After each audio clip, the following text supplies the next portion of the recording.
It seemed to me like Seyi Tinubu's media aide wants to take over the job of Bayo Onanuga, Daniel Wala, Sunday Dare, and I already mentioned Bayo Onanuga. It seemed like he thinks that they are not doing a very good job, according to him anyway. Before we delve right into the details of today's news, to take a look at why he must have thought that, the likes of Bayo Onanuga, Daniel Wala, and Sunday Dare are not doing a very good job for the president.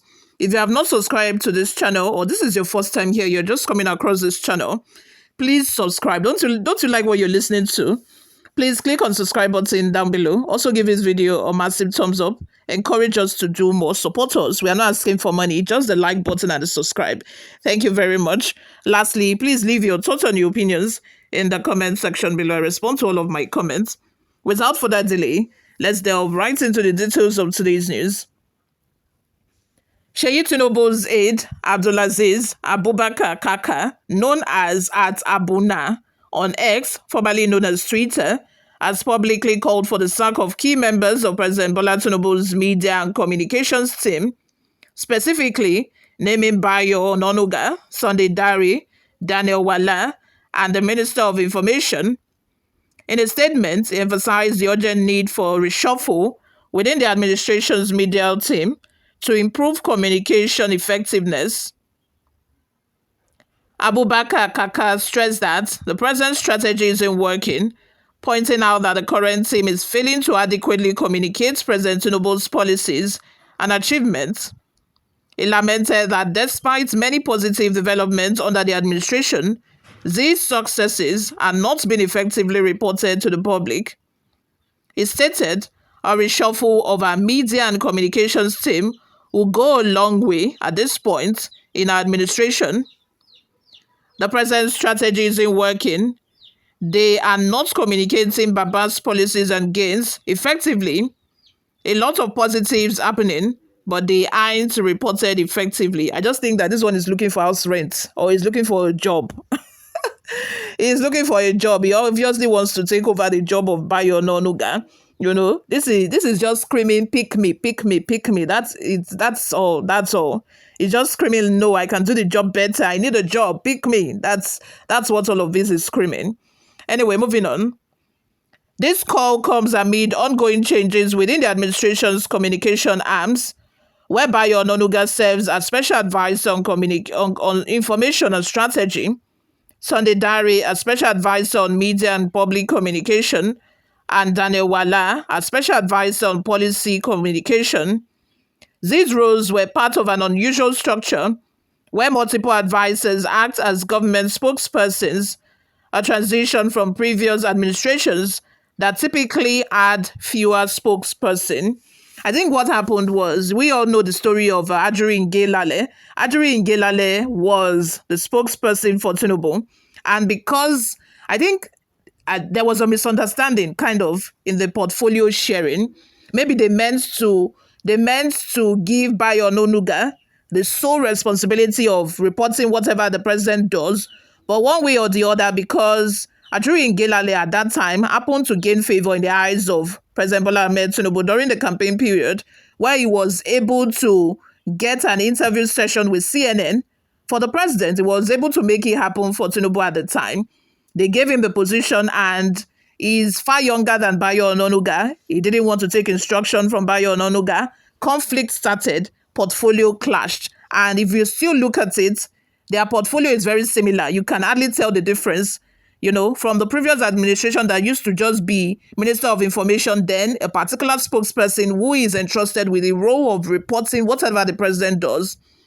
The roles are just conflicting. Maybe he just wanted to compensate somebody and, there was no space and he had to just, clump all of them together. Even as it is, the roles are so confusing. But because Bayo Onanuga is more experienced, he has, maybe a larger portfolio under his belt. That would make him the most senior anyway. But you guys, as it stands, like I said, okay, his portfolio is special advisor. It's not even senior special advisor. Just special advisor on information and strategy. Then Sunday Dare, special advisor on media and public community. What's the difference between all of this portfolio? There's no difference. Anyway, moving on. So Abubakar seemed to want Tinubu to employ him, making a fourth person that would report everything Tinubu does. The president already has three people that are reporting what he does, that are, communicating with the Nigerian citizens about, his policies and all of that. And you think they are not doing a good job and you want to join them. You want to be the fourth person. Okay. Abubakar's critic highlights public dissatisfaction with the administration's communication approach, advocating for personnel changes to better deliver the message of a government achievements to Nigerians. This call adds a new dimension to the discussions already present regarding the effectiveness of Tinubu's media team in shaping public perception and delivering clear information on government initiative. You all, let's have your total new opinions in the comment section below, guys. What do you all think of this? First of all, why does Seyi Tinubu have an aide? Why does Seyi Tinubu? The last I checked, Seyi Tinubu is not a public office holder. He was not elected by anybody. He was so why is he having an aide? Okay, guys. Before we go, let's take a look at some of the reactions we got online. Onwadiolo says, Seyi, the hood doesn't make the monk. When a soup is sour, no amount of additional ingredients will bring it back to its original taste. So what is bad, what is good is good. Chinedu Friday says, to me, no aid of anybody saying anything. It's an indirect speech from the president's son. He is not happy with their so-called spokesperson for the presidency. They don't have no lies to tell us, rather than focus, become on Peter Obi, thereby leaving their core mandates. Ifeanyi says, who let the cat out? I don't know if these idiots really have shame. Your shame, they shame me. Son, anyone that talk the truth that affects your father should be sacked. Anyway, you had taken Aso Rock as family business. We have another comment here from Tayo Adeiko. It says, attack dogism syndrome and plague in government. What they need is training and orientation. Advisors on information and communication in Nigeria know only one thing: propaganda and being attack dog against opposition and dissent. They have no ideas about convincing positive communication of government, trust and policies to the populace. They need proper education. Chido says, Oga, action speaks louder than voice. You don't need to tell a blind person that weather is cold or that rain is falling. Raymond Unwobodo says, in the first place, who is Seyi Tinubu in Nigeria's leadership position to have an aide? Thank you, my brother. Exactly what I said. My friends, start from your legs in this communication. Shame to those old shameful men you mentioned, because they have brought themselves too low to Seyi. That's why he will have the mind to even say this. Rufus Zinabo says, see Mumu talk. Are you the one to tell us what or how we feel? People are hungry. Most children are out of school.